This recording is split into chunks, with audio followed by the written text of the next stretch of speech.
a fire-breathing racist, Ben Carson would probably know.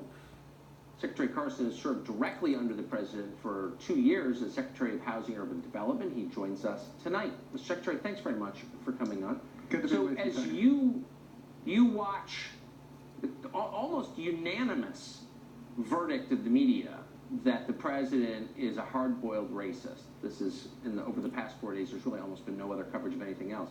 What's your response to that? Well, I've never seen any evidence of that whatsoever. Our conversations have frequently centered around disadvantaged people in our country and what we can do to elevate them. And it seems to me like a racist wouldn't spend so much time on second chance legislation. He wouldn't spend so much time with opportunity zones, trying to take people who have made a lot of money and put those unrealized capital gains into areas that have traditionally been neglected so that people can rise. He wouldn't spend so much time working on affordable housing, recognizing what the crisis was.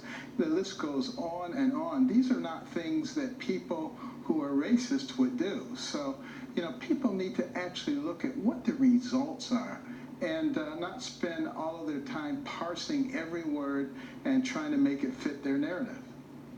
Would you work for a racist? No, I wouldn't. I would be out of there in 2 seconds. And I've certainly had an opportunity to see what racism is, growing up in Detroit in the 60s. Why do you think people say that about the president? Well, in a way, it's kind of nice that people are creating such a nice binary choice. People will have an opportunity to decide, do they really like the United States? This is a magnificent country, where someone like me could grow up in poverty, become a brain surgeon and a cabinet member.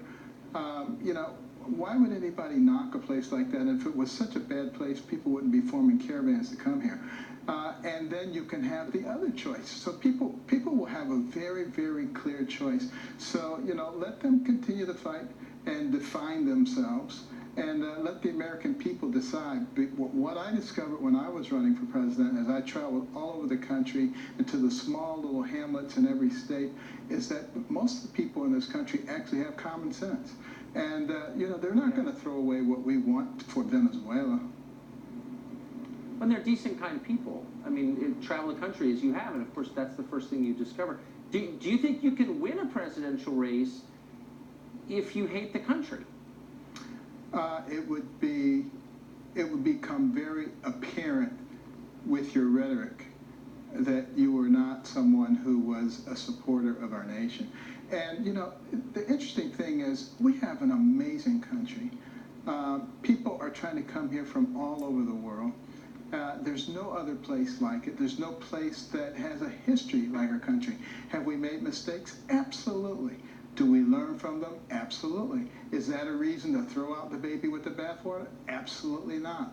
And, people who can only focus on the negative aspects of our country and not see the positive aspects, you have to wonder about what their motives are.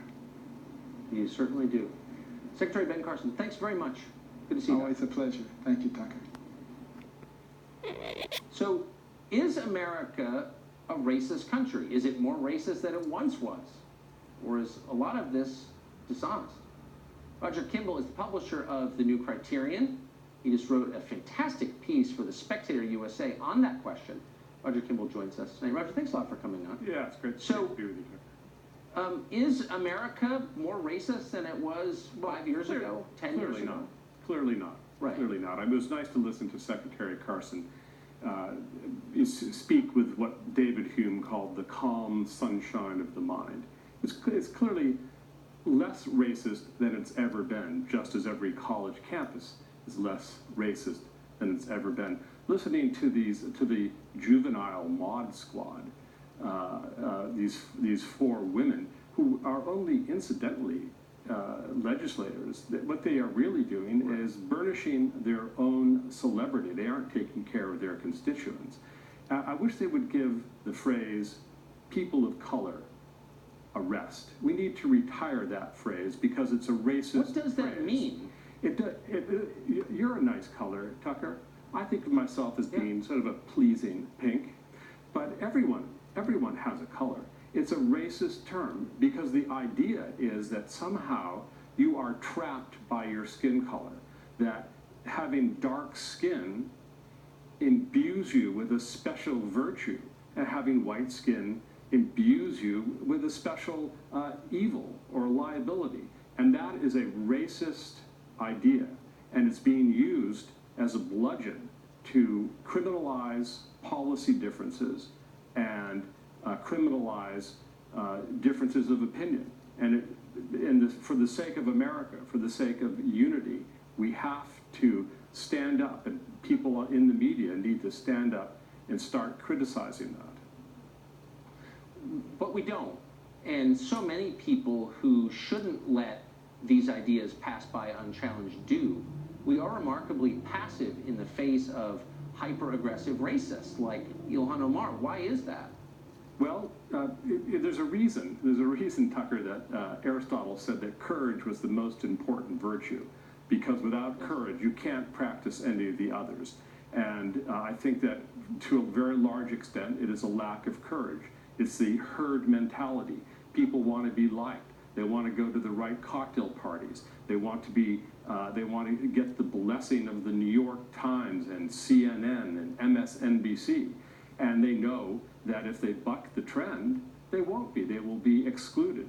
And they're unwilling to stand up for what they deep down know is right in order to be liked. I think that's exactly right. By the way, you speak as well as you write, Roger Kimball, and that's a high compliment. Thank you very much for coming on. My pleasure. I hope we'll see you again. My Thanks pleasure. a lot. Thanks.